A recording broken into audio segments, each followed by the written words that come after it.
the first question is, what is PanScript? Um, Pan, actually, this is the not a public project, meaning this is implemented in our company, but I have license. I mean, I have permission to show it how the implementation of this scripting language. Oke? Ya, nama kita dari namanya saja sudah ketahuan bahwa itu adalah scripting language. Biasanya kalau misalkan kita mau tahu scripting language itu apa, biasanya sebagai programmer kita akan langsung ke Google dan cari itu definisinya seperti apa. Dan biasanya kita akan langsung dirujukkan ke Wikipedia biasanya. Tapi untuk mempermudah di sini, saya kasih aja Wikipedia. Scripting language adalah intinya kita scripting language itu berguna untuk mempermudah pengoperasian sebuah proses yang biasanya dilakukan satu-satu. Dengan scripting language kita bisa langsung lakukan proses-proses itu secara dengan one on go gitulah. Intinya di sini adalah di sini. Jadi lebih kepada glue language. Ada komponen-komponen, nah kita buat scriptnya sehingga komponen itu bisa bekerja sama dengan baik antar komponen. Itu yang disebut dengan scripting language biasanya. Nah, karakteristik scripting language itu masih di Wikipedia juga.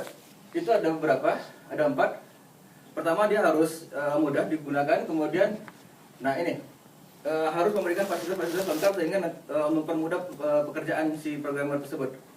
Kemudian biasanya ya itu interpreted from source code. Jadi nanti akan jelaskan interpreted itu apa, agar penggunaan scripting language itu cepat, sehingga nanti tidak harus ada proses tunggu compile gitu, kemudian perbaiki terus compile lagi, nomor sekali lagi perbaiki, compile bermenit, itu akan memperlambat flow-nya.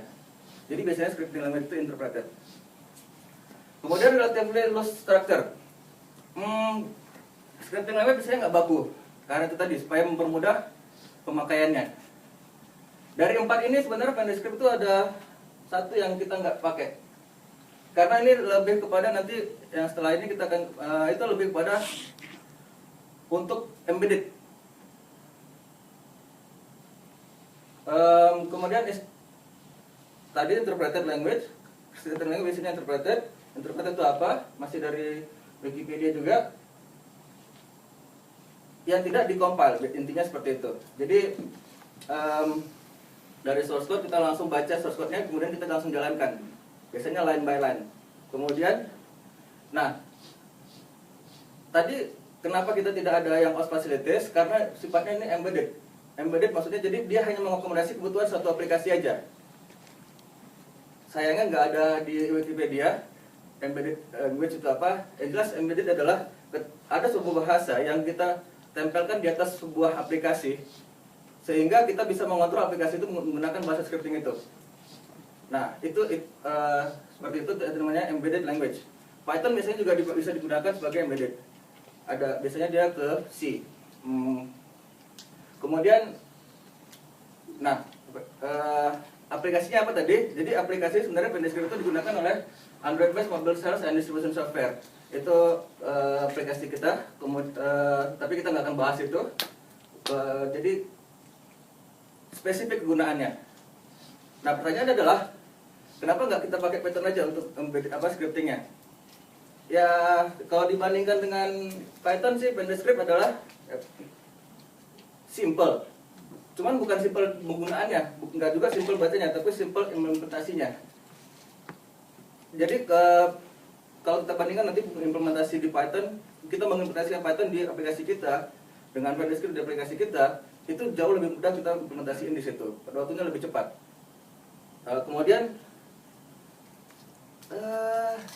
tapi dia too simple juga. Kenapa? Bahkan dia sama sekali nggak ada optimisasi juga. Jadi nggak seperti Python ini kita belum ada implementasiin sama sekali.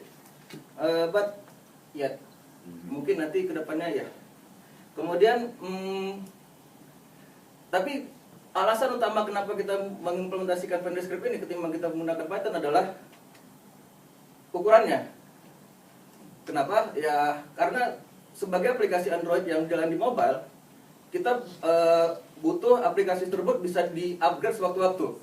Ketika aplikasi kita semakin besar, bayangkan ini untuk salesman yang berada di jalan ke toko-toko, kemudian di tempat yang jaringannya nggak terlalu bagus. Kalau misalkan kita aplikasi terlalu besar, maka untuk upgrade yang penting di jalan dia akan kesusahan. Makanya kita berusaha untuk jaga aplikasi ukurannya itu semakin kecil. Bahkan sekarang sebenarnya sih udah mengkhawatirkan sekitar 3 megaan. Dan itu mulai mengkhawatirkan harus ada pemangkasan lagi. Nah, ini salah satu alasannya. Karena apa? Kenapa bisa ukurannya kecil? Tapi kita nanti aja. Soalnya kita less Y dulu. Nanti kita akan ada alasannya kenapa kita bisa itu jadi kecil. Cuman kita lihat dulu bagaimana how-nya seperti apa, bagaimana kita buatnya. Implementasi, kita masuk bagian kedua, tapi implementasi tentu saja implementasi ada di Python yang berupa kita jadi buatnya dua, satu yang implementasinya di Java yang untuk aplikasi itu sendiri, yang kedua adalah untuk Python sebagai emulatornya. Jadi ketika programmer yang web kita buat GUI untuk deskripsi, awalnya itu bonus, jadi untuk definisi bonus sama promosi itu bisa langsung dites tanpa harus masuk ke ininya. Jadi kita buat semacam emulatornya dan itu kita buat di Python. Kemudian, tapi yang perlu diperhatikan adalah scripting language on top of Python is generally not necessary because the nature of Python itself, meaning kayaknya nggak perlu soalnya. Kalau Python soalnya semua udah lengkap, jadi dia juga ada bisa embedded, dia tuh scripting language interpreter, prosesnya lebih cepat dari kita menggunakan bahasa lain seperti Java yang tanpa harus proses kompilasi. Sebenarnya Python itu sudah jamin, tapi tentu aja kecuali ada kasus-kasus khusus seperti DSL. DSL seperti yang kalau di Ubuntu itu ada semacam abstrak, jadi dia ada DSL untuk konfigurasinya, itu masih oke. Karena apa? Karena yang menggunakan itu bukan programmer, tapi biasanya si administrator. Jadi harus lebih simple. Nah, tapi VanDescript itu sebenarnya karena kita hanya membahas emulator, jadi ya rule tadi itu harusnya tidak usah terlalu kita pikirkan. Nah, kemudian balik lagi kita pertanyaannya, apa itu VanDescript lagi? Balik lagi. Tadi saya bilang ukurannya kecil.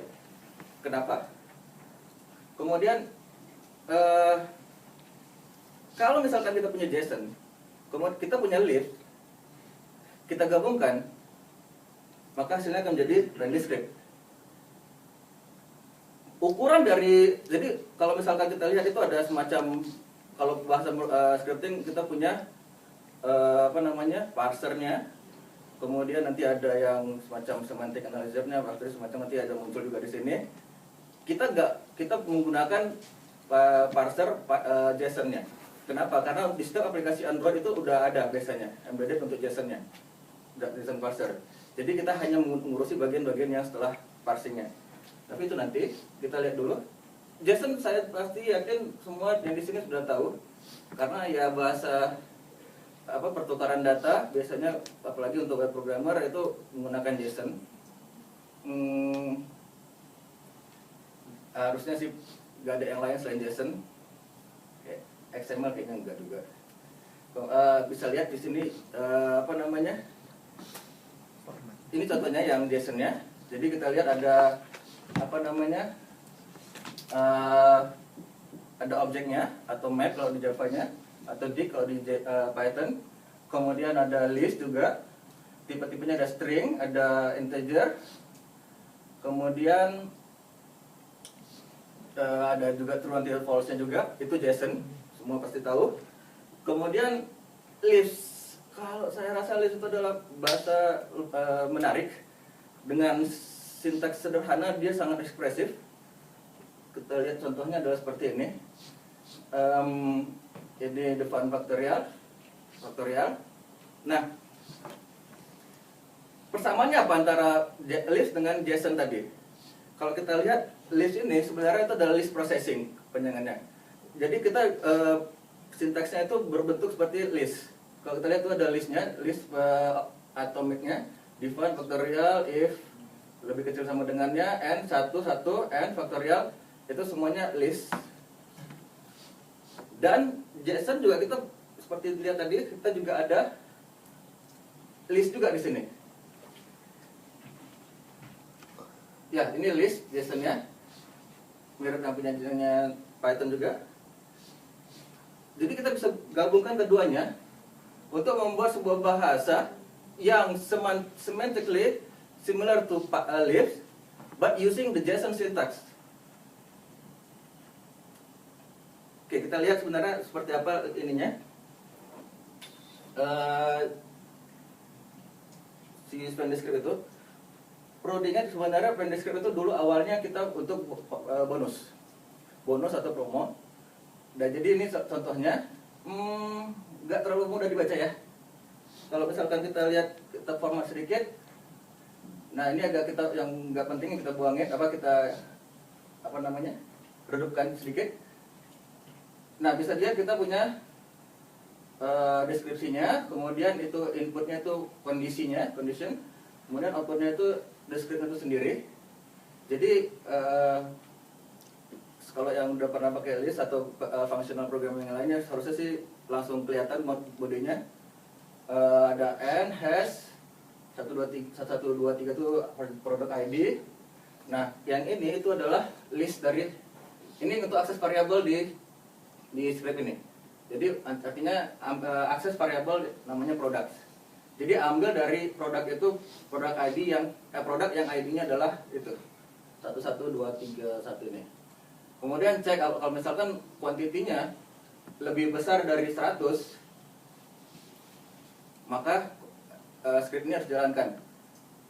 Apa yang dijalankan? Yang dijalankan itu O-nya. Kalau I tadi kondisinya, kalau O itu berarti apa yang dijalankan. Apa yang dilakukan? Berarti set Q bonus. Bonus itu juga list bonusnya. Add bonus itu namanya nggak pas, add sebenarnya const bonus. Nanti jelaskan const apa. Bonus new buat bonus bonus baru dengan ID itu. Ini ID produknya, produk apa yang diinin.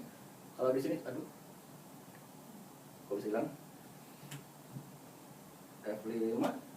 Nah, produk A itu bukan ID-nya itu. Nah, karena ini kelipatan, jadi agak sedikit rumit. Karena kenapa kelipatan? Kita harus ambil dulu kuantitinya, kita bagi 100 dikaliin dengan 5.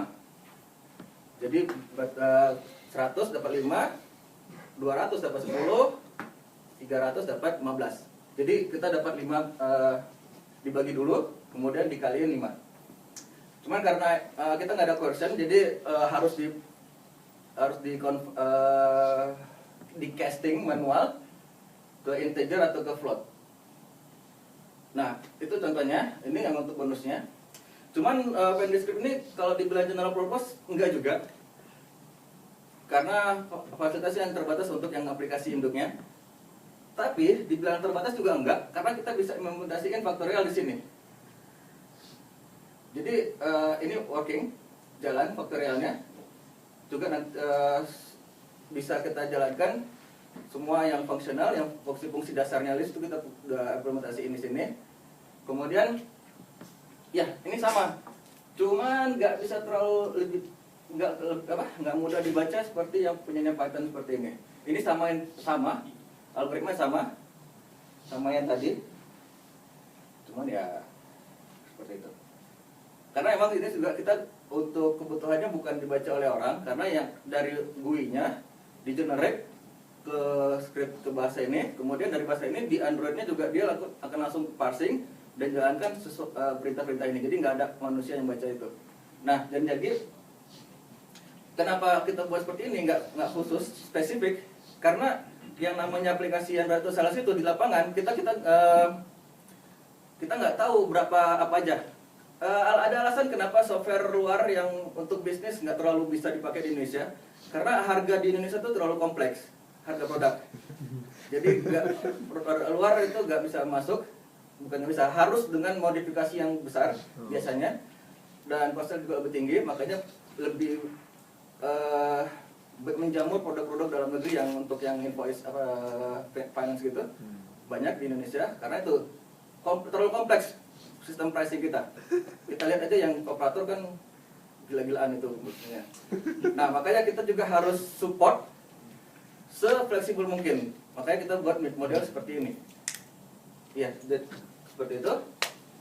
Kemudian struktur dasar seperti ini. Jadi ada di atas itu yang D itu description, kemudian I itu input, JSON, nilainya harus true atau false atau apa yang dianggap true. Kemudian outputnya itu apa projectnya. Nah, kalau boleh saya demokan.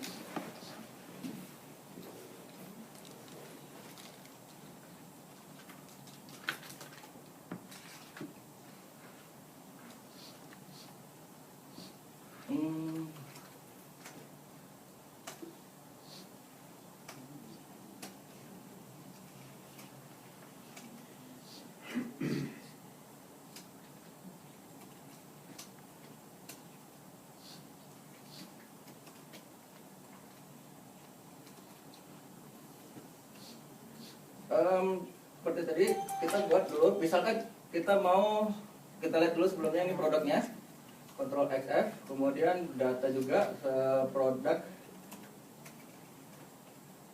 transaction, ini transaction. Misalkan yang di listnya di handsetnya itu ada seperti ini, produk 1, produk A, produk B, C, perseden A, perseden B, Lesis, Citato.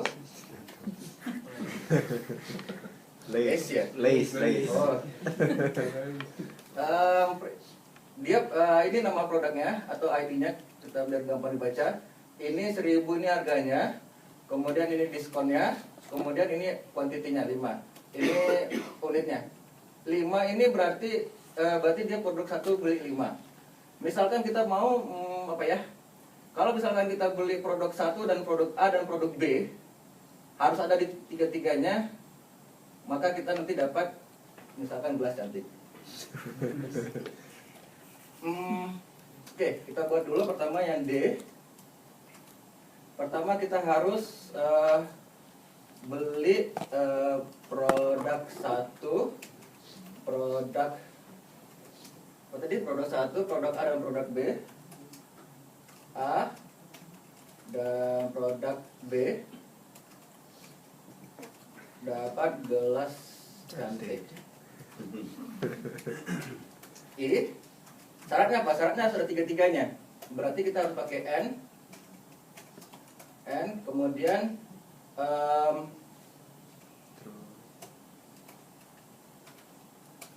has produk 1, B-nya kecil ya. Indonesia. Oke, produk 1, kemudian di mana di listnya itu di list products. Kemudian ingat ini JSON, jadi kita harus semuanya harus ada, komanya juga. Kemudian has produk A, produk A,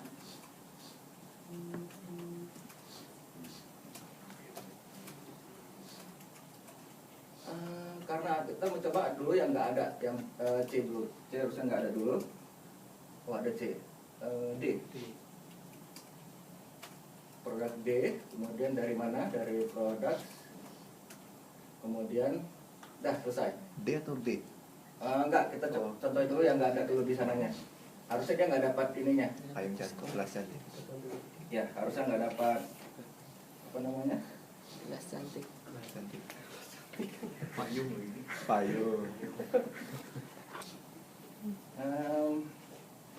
Oke. Kemudian ini sudah selesai. Kemudian O. Nah, O-nya ini berarti set Q. Nanti jelaskan set Q itu apa. Ini harus bonuses karena listnya kita di bonus. Add bonus. Kemudian add bonus, kita buat bonusnya dulu. Bonus new, produknya apa? Gelas cantik. Kemudian saya contohkan dulu. Bonus new itu produk, quantity sama unit. Produk quantity-nya dapat 1, kemudian unitnya pieces. Kemudian ini bonus, cons-nya kemana? Ini sebenarnya cons kemana? Cons ke variabel yang sudah ditentukan bonuses. Kemudian untuk S-nya Move the window. oke, kita move dulu. Oke. Actually kena situ. Add bonus, kemudian kita lihat set. Oke, harusnya ini jalan. Kalau misalkan kita tambahin 1,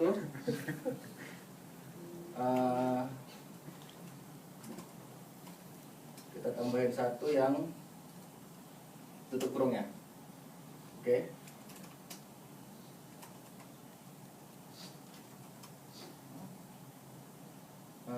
Fill X.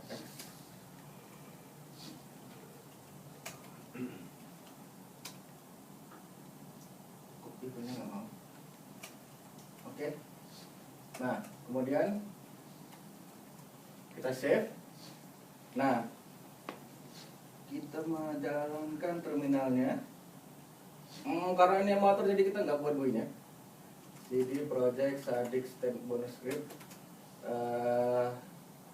Python bonus script. Python 6 itu kita bisa jalankan package-nya.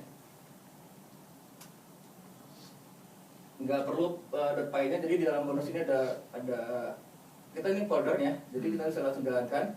Tapi syaratnya di dalam itu ada dunder main-nya .py. Kita bisa jalankannya. Kita lihat ini bonusnya kosong. Bonusnya kosong. Kita coba, kita tadi ganti jadi mau kita gantian di sini atau kita ganti aja ininya yang jadi produk B-nya. Atas Produk kondisinya. B kita ganti jadi produk B. Ya B ya. Kemudian kita save. Kemudian kita jalankan lagi patternnya. Untuk dapat kita gelas cantiknya di sini. Satu nih. Jadi itu seperti itu demonya. Tentu saja kita ini bisa banyak lagi. Rule-nya ini satu rule. Jadi kita bisa tambahin lagi rule tambahan dan seterusnya. Jadi banyak rule-nya. Oke. Kita kembali lagi ke slide-nya. Nah, karena kita bicara implementasi scripting language-nya, otomatis kita bicara tentang compiler stack. Sebenarnya compiler bukan compiler juga sih, interpreter stack harusnya. Di textbook di computer science biasanya kita punya ini. Dari source code kita ke lecture-nya, kemudian dari lecture berarti dari stok kita buat token-token tertentu yang bisa digunakan oleh si parsernya. Udah dari parser ini udah berubah syntax rule-nya. Kemudian kita generate AST-nya, abstract syntax tree. Dari AST kita bisa manipulasi, kita bisa optimasi, kita bisa kita lakukan apa aja dari AST-nya, lebih gampang daripada kita langsung dari source code-nya. Atau kita bisa langsung ke target code. Cuman dari sini kita di finish screen ini target code nggak ada. Jadi kita langsung dari AST itu langsung kita jalankan. Kemudian tentu saja kita harus punya grammar-nya, formal grammar. Ini namanya juga formal, sebenarnya ada hanya untuk kelengkapan. Cuman kita nggak pakai ini untuk nge-parse-nya. Jadi lihat itu ada programnya, ada itemnya, ada ekspresinya, ada lambda, let, check, secure, count, apply. Ininya, ini grammarnya. Kemudian lanjutin lagi. Nah ini terminalnya. Bukan terminal itu yang sana. Ya ini kita lecture nanti dipakai yang ini untuk lexing. Kemudian ini dia aja. Cuma ini hanya untuk formalitas saja. Untuk papan. Karena apa? Karena lecture sendiri kita menggunakan parsernya JSON. Jadi di Android itu kita menggunakan yang udah ada, yang udah JSON-nya itu, parsernya kita gunakan untuk mendapatkan token-token stream tokens gitu. Baru kemudian dari situ kita masukin ke parser kita. Parser kita itu sederhana. Jadi bonus parsernya. Jadi kita pecah-pecah. Kalau ada yang list, kita cek itu apakah list. Kemudian kita cek ini string. Kalau string ada dua hal, ada special string. Yang pertama yang nil. Kemudian yang kedua untuk akses variabel yang depannya pakai add. Kemudian untuk JSON object, kalau misalkan dia tipenya integer, ya udah kita ambil sebagai integer. Kemudian tipenya float, kita ambil sebagai float. Ya true, false, false. Nah yang untuk listnya itu kita ada apply-nya function call. Ini lambda, tulisan lambda cuma karena image-nya diterjemahin ke di sini bersingkat. Sebenarnya itu lambda, tulisan LAMDA. Kemudian oke, kita pesan lagi. Nah ini terus lanjutannya. Kalau misalkan, nah itu ada let depannya, itu ya nanti kita jelaskan. Kemudian yang lainnya function ini. Jadi cuma ini aja parsernya. Karena menggunakan Lexera kita udah pakai yang JSON-nya. Ada perbedaan antara implementasi yang di Python sama yang implementasi yang di Android. Yang di Android itu sebenarnya token streaming modelnya. Sama seperti yang parsernya bahasa pemrograman pada umumnya, streaming token. Sebenarnya yang di Android juga streaming. Cuman karena nggak ada yang library JSON di Python untuk streaming, otomatis kita harus ambil semua objeknya semua, tree-nya, kita parsing satu-satu. Nah, oke, kemudian setelah kita parsing, kita buat AST-nya. AST biasanya standarnya kita misalkan gini, 1 tambah 2 kali 3. Nah, itu kalau misalkan kita terjemahin ke syntax yang tadi, jadi seperti ini. Kali 2, 3, terus tambah 1. Kalau seperti ini, untuk buat AST-nya lebih gampang. Tinggal tambah 1, terus kali, kemudian 2 sama 3. Kemudian untuk expression, jadi ini semua masing-masing tree-nya tuh parent-nya itu adalah expression. Kemudian yang paling penting adalah evaluasi di sini. Nanti isinya apa? Kita langsung evaluasi di sini karena dari tree-nya kita langsung evaluasi. Kemudian nah, kita lihat lagi kalau kita terjemahin ke Python-nya seperti apa? Itu add expression, integer expression, multiply expression, kemudian integer expression lagi sama integer expression. Add expression itu add expression di atasnya. Sebenarnya integer expression di atasnya. Jadi evaluate sebenarnya cuma ngasih nilainya integernya aja. Kemudian add expression sebenarnya gampang aja. Tinggal di sini kita kasih fungsi yang nambahin x sama y. Nambahin x tambah y-nya. Cuman ini agak cheating, nggak sesimpel ini karena kita bukan, kalau yang tadi integer tadi itu dia diturunkan dari expression. Kalau ini kita basic math expression, yang heavy liftingnya nanti ada di basic math expressionnya. Mau juga sama, bedanya cuma ini. Tadi tambah, ini kali. Kemudian basic math expression itu apa? Nah ini, jadi kita evaluatnya punyanya di basic math expression ini ada, ya kita ambil dulu, kita cek ininya, kita cek para argumen-argumennya, tipenya harus sama. Di sini tipenya harus sama, jadi nggak kayak Python kita bisa integer ditambahin float. Di sini nggak bisa, kita ada keterbatasan itu. Jadi kalau integer semuanya harus integer, kalau float semuanya harus float. Kemudian nanti baru kita reduce, kita fungsi tadi kita tambahin. Ini reduce, kita pakai reduce karena apa? Karena tambah itu bukan hanya operatornya 2, operannya bukan hanya 2, jadi bisa banyak. Tambah 1, 2, 3, 4, 5, 6, jadi semuanya harus kita apply. Kita harus, ya kalau di Python kita reduce, jadi menghasilkan sebuah vektor, sebuah nilai, satu nilai bukan list. Kemudian, nah tipe data apa aja yang di support? Ya standar, ada integer, ada float, ada list, ya string, empty list, boolean, function, produk ini khusus. Nah, list yang perlu kita yang lain sebenarnya sih standar, nggak terlalu menarik. Yang menarik itu adalah listnya. Kenapa? Karena kita ikutin standarnya list. Jadi kita itu ada listnya tuh tipenya cons, kita sebut biasanya di list itu. Cons itu apa? Kalau kita membuat list dari 1, 2, 1, 2, 3, 4 di Python, sebenarnya di list itu kita mengcons semuanya per 1, per 2, per 3 terhadap nil. Nil itu yang list kosong. Kemudian atau sintaks sugarnya 1, 2, 3. Sebenarnya itu nanti hasilnya jadi seperti ini. Kalau cons itu sendiri sebenarnya simple, sederhana. Sebenarnya power dari list itu karena consnya ini. Cons sebenarnya sederhana. Jadi ada sebuah objek dengan dua atribut head sama tail udah. Kalau kita mau buat list, kita buat head lagi, kemudian tail. Kemudian list lagi, tailnya diganti dengan head sama tail yang lain juga.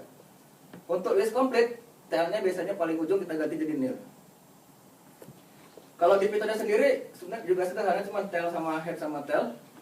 Kemudian, nah kita kasih static method supaya jadi dari listnya Python itu, dari sequence-nya Python kita ubah jadi cons-nya si script ini.